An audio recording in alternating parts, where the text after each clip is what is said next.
Assalamualaikum warahmatullahi wabarakatuh. Perkenalkan, nama saya Katruna Dawimala dengan NIM 25194-2009. Kali ini saya akan menjelaskan tentang infografis yang telah kami buat mengenai pencemaran udara yang terjadi di jalan irigasi.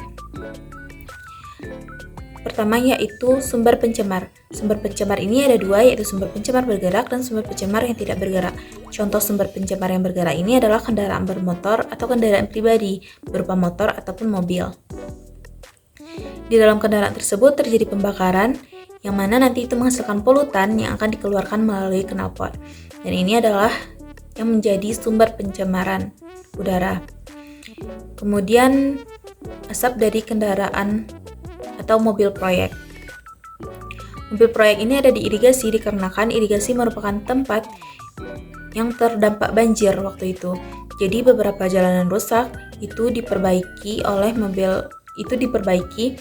yang mana mengharuskan mobil proyek ini keluar masuk di irigasi. Nah, asap dari mobil proyek tersebutlah yang juga akan menjadi pencemar nantinya. Kemudian jenis-jenis polutan yang menjadi pencemar di jalan irigasi. Yang pertama itu ada particulate matter. Particulate matter ini adalah partikel yang ukurannya itu sangat kecil seperti debu, yang mana itu nanti bisa terhirup oleh masyarakat sekitar dan juga menjadi sumber pencemar. Yang kedua yaitu gas karbon. Gas karbon yang dihasilkan oleh kendaraan atau pembakaran yang tidak sempurna seperti karbon monoksida ataupun karbon dioksida. Segitulah penjelasan yang dapat saya sampaikan. Selanjutnya akan dilanjutkan oleh rekan saya.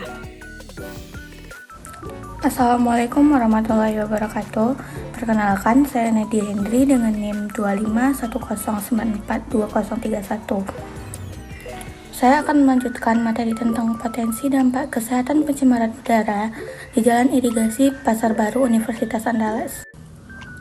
Potensi dampak kesehatan yang pertama adalah ISPA atau infeksi saluran pernapasan akut.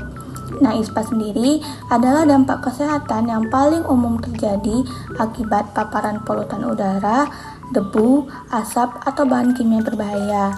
Nah, penyakit ini biasanya menyerang saluran pernapasan mulai dari hidung hingga paru-paru. Nah, gejala yang sering muncul akibat penyakit ini adalah batuk, pilek, demam, sesak napas, dan nyeri tenggorokan. Nah, pada kondisi tertentu, terutama jika paparan ini telah berlangsung kepada kelompok-kelompok yang rentan seperti anak-anak sampai ke lansia, nah ISPA ini berkembang menjadi kondisi yang lebih serius seperti bronkitis dan pneumonia. Nah, untuk yang kedua, iritasi mukosa, yaitu mata merah, gatal, serta hidung dan tenggorokan yang terasa kering dan perih.